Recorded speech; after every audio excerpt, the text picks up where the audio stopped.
Service cancer है कि जान देखो इनिशियली जो सेक्स हुए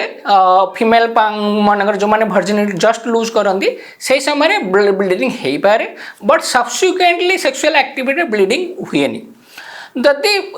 सेक्सुअल एक्टिविटी पर ब्लीडिंग हो किसी समय पर माने 5-10 इयर्स पर के बोर्ड आप ब्लीडिंग डिटेक्ट है के ना ब्लीडिंग है तो डेफिनेटली सर्विस कैंसर हो पारे और इरेगुलर हेवी वैजिनल ब्लीडिंग हेले सेटा सर्विस कैंसर हो पारे नॉट दैट कि ये दीटा हेले सर्विस कैंसर होइतिबो बट डेफिनेटली से समय अलार्मिंग साइन जे आपण गायनोकोलॉजी पाको जिबे एंड तांको देखेबे से माने क्लिनिकल देखिबे तांको जदि डाउट लागिला एग्जामिनेशन करके से माने कहिबे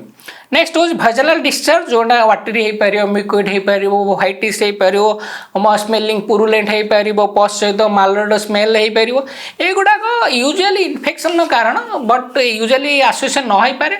बट डेफिनेटली जदि से थाई आसोसिएशन होकर मे बी आप इनिशियल साइन सिम्पटम को इग्नोर करेंगे इन्फेक्शन को भाविकी आप सब्सिक्वेंट देखिए सर्विस कैंसर बाहरी पारे।